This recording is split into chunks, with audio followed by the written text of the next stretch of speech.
Hello, my friends. This is Rick, and I'm back at it again. Like I said, I had to take a little bit of hiatus, mostly because of work and just being plain out tired. This is Star Wars: The Rebel Alliance by West End Games, and this is Frankie, house our shelter cat, who's being ornery this morning. Um, this is a companion to the Empire Sourcebook I did a couple weeks back, and I felt that of all the source books and game material put out by West End Games for Star Wars, these type of source books were the most usable or valuable in backstory and for information for the game master or the storyteller, however you want to put it, and are much worthy and still have finally value today, even in lieu of the damn Disney BS, right? So this was first printed October 1990. It actually says that down here in the corner. First printing, October 1990. Like I said, most of my game source material, most of my books are first edition, first print, because I bought them as they came out pretty quickly. So that's not always the case, but the lion's share. This is Rebel Alliance Sourcebook by Paul Murphy. They did quite a bit of work and a lot of great stuff, additional information in here. One of the many things that I find excellent about the video, or excuse me, the book, is that it actually goes into a broader range of information, things like how the civilian side of the Rebel Alliance works, this Republic in exile kind of mindset, and how they gain materials, how they function as a supply, how their supply chains work, how the individual groups overall. The Rebel Alliance is an alliance, and a loose one at that, because there are a lot of individual cells and smaller groups that are operating on the fringes of the rebellion, of the Rebel Alliance. They get some assistance, some information, some requests for certain types of missions and certain things, but for the most part, they're left to deal with things on their own, and we have a couple examples of that in here in the book. So let's get into this thing. So we got the introduction, of course, Rebel Alliance Sourcebook. Chapter 1, the birth of the rebellion, the history of the alliance, the leadership, as of the creation of the game, and what's considered legends today, as up to 1990. Of course, a lot of information, a lot of things have come since then. And what would have been awesome if the game continuation system, regardless what game company produces stuff for Star Wars today, would take things like this, if of course we're talking rights, but a updated version of these books would be awesome to take into account a lot of the things that came after the works. The conception of the alliance, the Corellian Treaty, the birth of the alliance, the regrouping at Travius,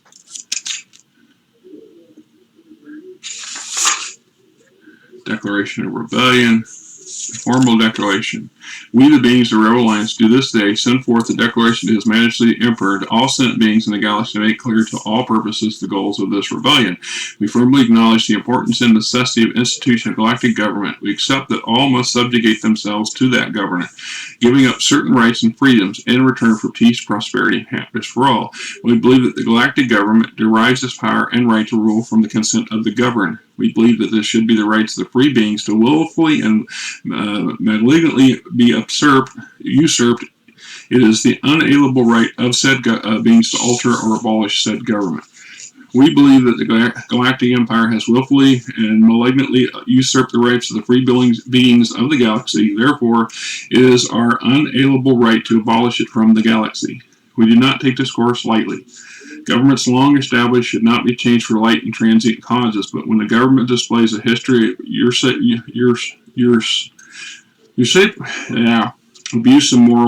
abuse and moral atrocity, displaying a clear design to subjugate totally the absolutely beings born free under the auspices of nature, is our right and our duty to dispose that government. It goes on and on.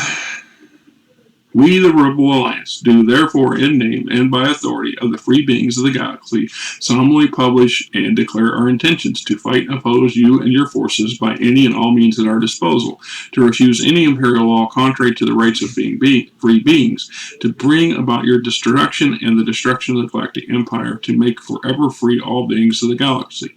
To these ends, we pledge our property, our honor, and our lives. So, it's the Declaration and their version of, and then we got the Battle of Yavin, the Alliance Now, Rebellion in the Galaxy, Politics, Command, Hierarchy, and Administration, the Civil Government. The Alliance civil government must fulfill the functions of governments everywhere, protecting the people, revenue gathering, maintenance of vital services, foreign relations, and defense. Many of these functions it leaves to the local authorities, that is, the member governments of the Alliance, but due to the necessity, it must conduct some of them itself. We have a breakdown of Chief of State, Advisory Council, the various ministries, Allied Command, Chief of State, which was Mon Mothma, the Advisory Council, the Cabinet. And we break our individual ministries: Ministry of Finance, Education, Minister of State, Industry, Supply, and Minister of War. Allied Commands. Chapter 2 is Alliance Intelligence. The role of Alliance Intelligence is break down how the cells work, sector command networks, and then the individual positions of case officer, network leader, area coordinator, cell structure. Intentions, these are divisions within intelligence: intentions, cryptology, interrogation, equipment, analysts, operations. Pretty much like you would find in most formal military organizations: system ops, coordinate, passive operations, counterintelligence, retrieval. Chapter 3, Alliance Military, its objectives: High Command, Commander-in-Chief. Ordnance 5, Fleet Command, Starfighter Command. Sector Command, Special Forces. Fleet Command, Special Forces again. Breaks down the Special Forces. There's actually another source book for Special Forces, Spec Ops altogether, but this is just the other one would be a more in-depth continuation of what's in here, to break down Marine Spec Forces, Pathfinders, Urban Guerrillas, Wilderness Fighters, Technicians, Infiltrator, other specialists. Something, when I watched Rogue One, the movie, a lot of people, there was a lot of mixed opinions on its quality. I found it to be very good, and on a number of levels, intuitive as to how the functions of the Rebel Alliance truly work. And it's more, while there's some dark elements to it, that's appropriate for people who do not have, for an organization that's opposing a very vast government. They do not have the unlimited resources that vast government pertains. Sometimes they have, and that vast government has absolutely no qualms about resorting to dark tricks and means. The fact that the Rebel Alliance actually does do these things and make assassinations and wet work and other stuff under a shadow cloak of respectability just pushes it into the realm more real, the realism or the reality of how you would have to function to combat the others. It doesn't make it right, it doesn't make it good. So when we see that group that volunteers to go to retrieve the holoprints and the data on the Death Star, those folks are made up of people from Special Forces.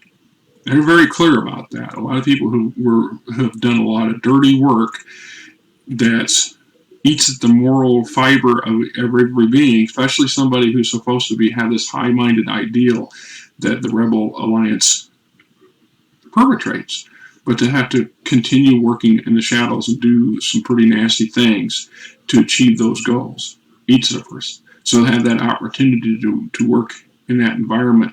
That's the sort of stuff. This raid to get this information on a heavily defended world is the very sort of bread and butter of Special Forces.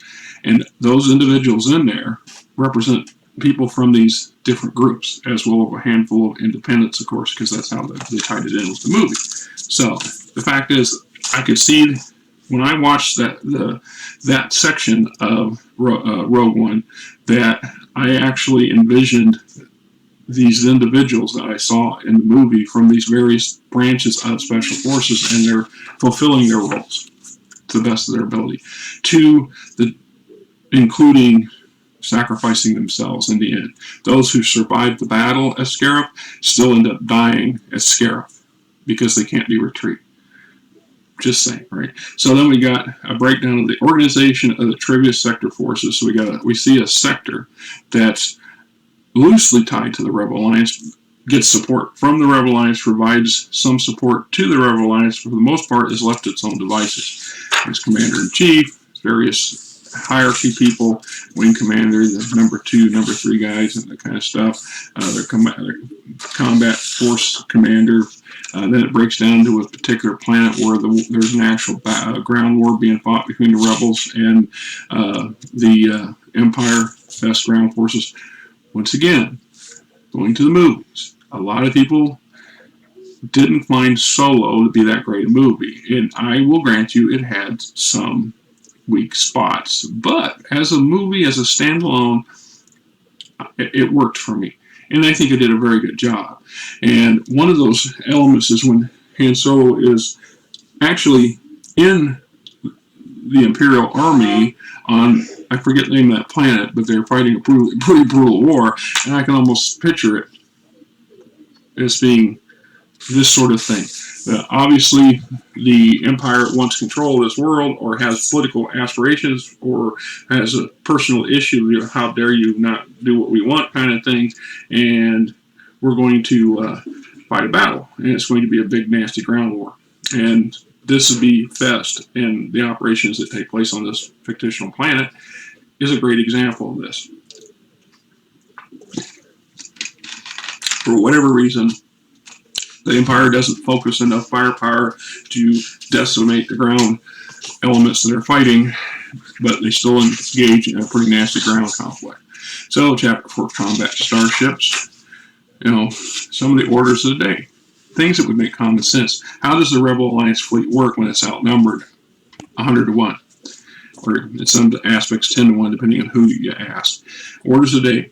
Order number 1, avoid battle at all costs. Don't get into a drug out long slugfest because you're going to lose. 2, send detailed reports upon the state of the fleet. 3, complete the training of the fleet, i.e. the Rebel Alliance's fleet is mostly volunteer and highly suspect at best because it's so many independent groups or greenhorn groups where they captured a ship, etc., that they really don't have a formal naval education or experience. And then reorganize the fleet replenishment, maintain a high level of morale in your command, organize raiding forces, be prepared to go to battle within a month's notice. There's something else. When you look at the battle fleets, the fleet at Endor, it's been well argued since that was not the complete Rebel Alliance fleet in one location. This was a battle line of maybe the tip of the spear, the best that they had to put forward. It was kept together specifically for these sort of things when they come up, something like the Battle at Scarif. And as another example. So this is a section of the fleet. But once again, if you look at how the Battle of Scarif plays out, this was not the Rebel fleet in a nutshell. This was one Rebel admiral and his task force deciding to take on a mission and to do something, and loses a good chunk of that task force in the process. Because we only see one non-calamari cruiser present and it's supporting ships, and it goes up against 3 Star Destroyers, or 2 Star Destroyers, and then later the Darth Vader's starship arrives and pretty much decimates everybody. That's the example. So the Rebel Alliance is broken up. Their fleet is broken up. It's staged in various places in various parts doing different tasks. And in part doing so, because the raiding element is a good example of its prime. Number 1, avoid battle. Raid whenever you can. We need to get resources. We need to keep the Galactic Navy on its toes. We need to keep them moving around and force them to garrison. So once again, one of the reasons that the Imperial fleet at the Battle of Endor is still significantly sizable. It's the equivalent of a sector battle fleet, but it is not by any nutshell even a tenth of the entire fleet. The lion's share of the Imperial fleet is spread out across the galaxy, forced to defend and hold territory and space, control space lanes. So they have to patrol, they have to garrison. It's not uncommon to find important worlds with a single Star Destroyer or several parked in orbit. And in the cases in some places where we have one, will always stay in the system to provide defense, where another one or two may be dispatched as needed to nearby regions or nearby systems, but for the most part, always return to the same base of operations. And in doing so, the lion's share, the bulk of the Imperial fleet is tied down, is actually defensive in nature, not offensive, which means that's in part because many various groups, not including rebel alliance, but you've got pirates and smugglers and so on and so forth, are constantly doing things that require the Empire to maintain that control. So they're actually hamstrung in a lot of aspects. So this is my thought and take on how and why the Alliance fleet operates the way it does. We've got some tactics for operating large ships, classification, what their purposes are, a composition of a battle line, basic combat maneuvers and things and stuff like this that you might, unless you're doing Starfleet battles or a naval equivalent thereof, you're really not going to have in a role-playing environment. The characters are a specific element doing a specific thing within a grander scheme, and that's what most of this would fit into, is including that major backdrop, right? One of the biggest of the three critical issues the Rebel Alliance has in maintaining capital ships starts with acquisition. How do we get them? And exception of the Mon Cal people, which if the Empire really wanted to put it kibosh, and in the comic books and some of the storybooks they've attempted this, where they've invaded Mon Cal. But to suggest that Mon Cal is the sole existing Mon Calarmy, entity is foolhardy. I really truly believe that they had colonized planets all over the place, and probably have and do have refit centers and star bases, if you will, shipyards and things like this, not just at their home world but in other locations. But the fact is that the lion's share of the major line battleships, cruisers, are from this one group of people and their resources. And the rest of it is made up of, well, like in this case, bulk cruisers, the assault frigate. This is where they've taken an old dreadnought and heavily modified it. This comes into the second part of the three-part critical issue, is manpower. You look at the typical number of people who are on a Star Destroyer, upwards of 20,000. The Rebel Alliance simply doesn't have the ability to recruit that many people. They just don't. So the ships they're usually probably woefully undermanned and under equipped. So whenever they want to avoid battle, going back to their general orders, avoid battle whenever possible, is to maintain and reserve the functionality of these capital ships. It's not like they could just pull into any random world shipyard and get repairs done.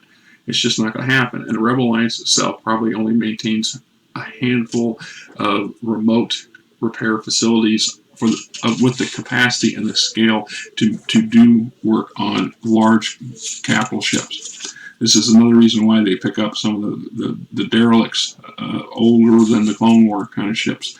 The big problem is, once again, is manpower. We just simply can't get enough men and droids to function in hundreds of these things. So we need, in this case, the frigate is heavily modified, it's reduced, it's stripped away, and it needs less people and maintenance and repair, and what they need to do is done more quickly because a lot of the infrastructure has been removed. There is a video on the internet, on YouTube, about the frigate, the traditional medical frigate, right, that we see in the movies All right, here we go. The Nebulon B frigate. There is something that's always bothered me when I've seen this design. Aside from the fact that it is so weak in its midriff, to make it a warship is just retarded. It just reeks of idiocy, of desperation. But some fella, and I can't tell you his name or the name of the video, took it upon himself to use CGI or to use rendering and CGI to back build what this might look like if it were fresh off the assembly line by the Empire. This whole front section, this whole back section is filled in and armored. There's none of this cutaway material, and the spine itself is still narrow, but it's reinforced, and there's a series of hangar bays here.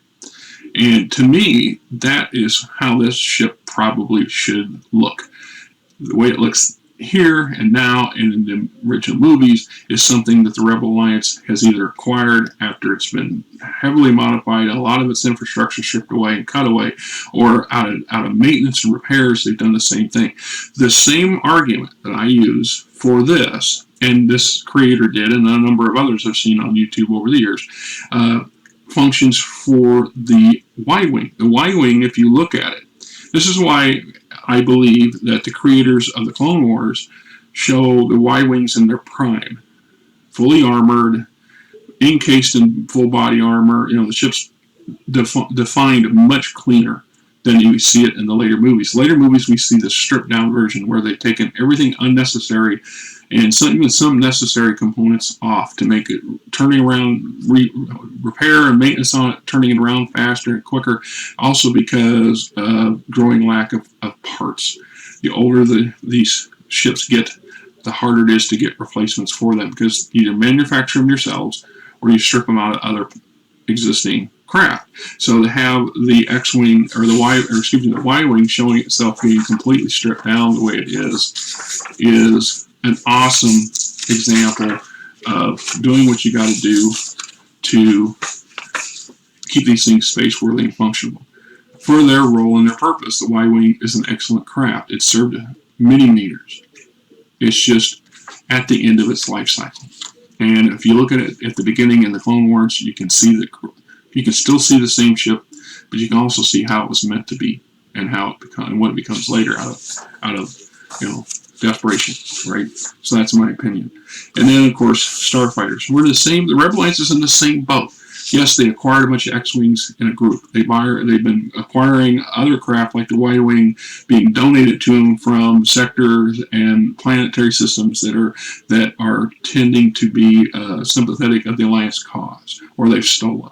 One of the reasons they have so many Y-Wing still functioning, in part, was because of the sheer numbers produced for the Clone Wars some 20 years earlier, and that they're still in large numbers to be found in sector fleets, in planetary system defense forces, in private ownership, corporate ownership, that kind of thing. And the fact that they're still available in significant numbers gives credence to why they exist. The later A-Wing and B-Wing, they're in extremely short supply because these are handcrafted, hand-built, small factory, maybe individually assembled locations in very small numbers, because they're still relatively new to the scheme of things as the Rebel Alliance succeeds in defeating the Empire, that they're not in mass production. The X-Wing would be the exception to the rule because they absolutely need these things in sufficient numbers to matter. And what we see in the movies is just a drop in the bucket. And pretty much every sector alliance cell of any significant size needs some kind of firepower, and the X-Wing is there's a reason why the X-Wing is often considered the emblem of the rebellion.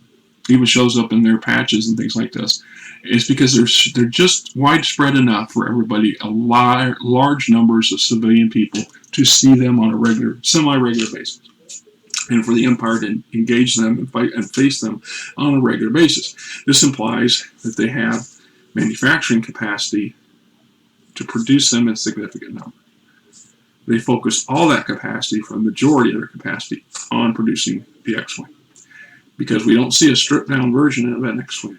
We don't see a stripped-down version of an A-Wing and a B-Wing. Just the Y-wing. And the Y-wing is probably the bulk of the Rebel Alliance's starship or starfighter complement, whether you want to think of it that way or not. They're much more suited for a lot of the roles that the Rebel Alliance need them to pursue. Interdiction, raiding, strike capabilities. They're capable of dogfighter in their limit. Up against an X-wing, they can hold their own. In larger number, X-wing, or up against a TIE fighter, they can hold their own. Larger numbers or concentrations of TIEs, that's a little different. But the fact is, I think that's probably holds true. And that's just my personal opinion, not just anything I've read specifically. So it's based on acquisition of supply, numerical superiority versus qualitative superiority. Once again, one of the reasons the Rebel Alliance can function the way they do, in part, is hubris on the part of the Empire. The Empire starts to grow out of that later on when they start introducing things like the TIE Interceptor, more important, the TIE Defender, that actually can match the X-Wing. The X-Wing and all of the starfighters that the Alliance uses are warp capable. This means they can go to hyperspace and they can function individually in and out of hyperspace. They do not require a transport to haul them to someplace like TIE fighters do. TIE fighters really are meant for defense.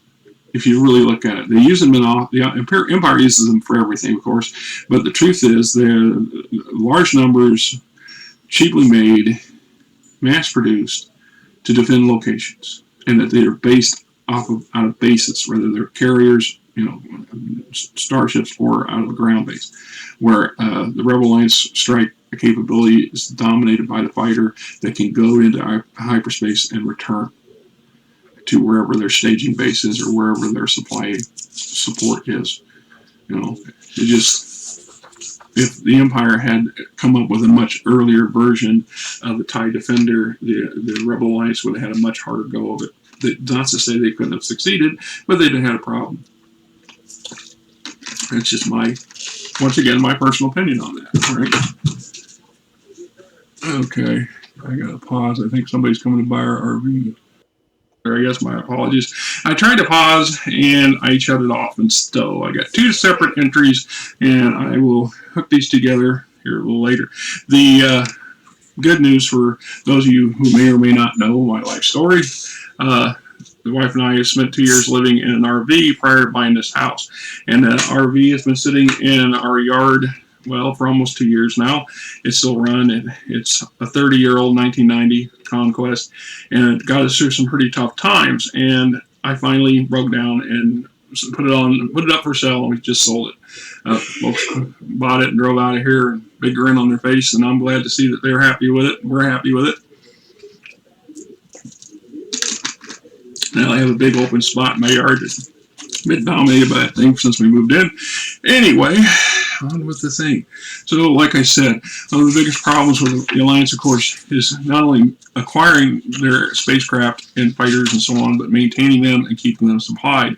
It's implied somewhere that there's roughly 10 hours of maintenance for every hour of flight time. So you take that into account as to how much actual downtime and how important these fighter bases and these remote bases and their capability for their starships to carry and maintain ships, smaller ships, just how important these things to be overall strategy and force projection. If you can't keep your stuff flying and fighting, then you're going to not last very long.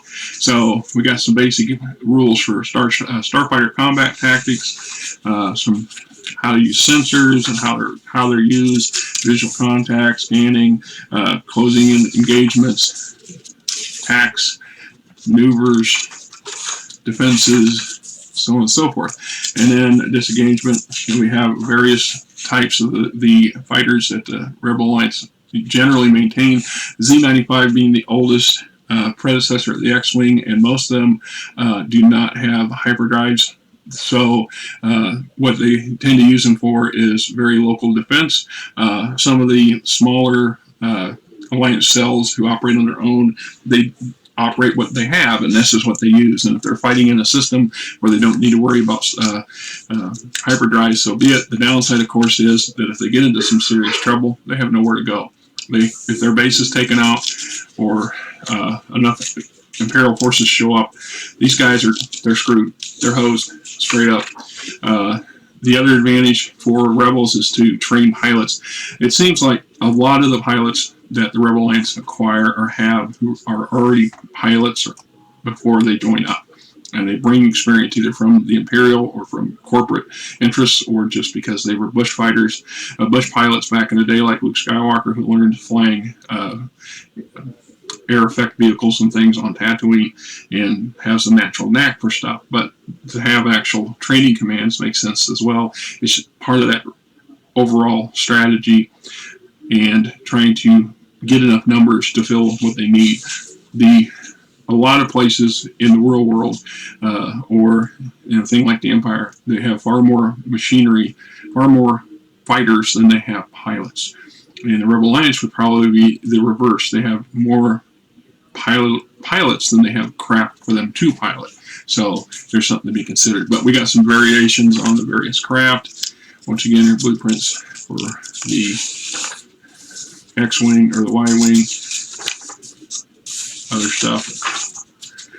Generals, Chapter 6, Ground Combat. One of the things that the Rebel Alliance, once again, are not going to see in large quantities is large-scale ground conflict. Because, once again, first off, having the resources, the manpower to actually conduct such a thing and do it in such a manner that they're not wiped out by orbital bombardment or overwhelming numbers that the Empire can bring to bear is a case-by-case situation. And as a general rule, the Rebel Alliance and the High Command do not maintain a standing army. They have a Special Forces Corps that they use to deploy in specific situations for specific goals. And none of them include holding territory. Now, but that is not to be said that it doesn't occur. If you want to look at the Clone Wars, the Mon Cals, for example, are going to defend their homeworld at all costs. They're going to maintain a ground force. And it's their ground force, not the Alliance, even if the Alliance is assisting them.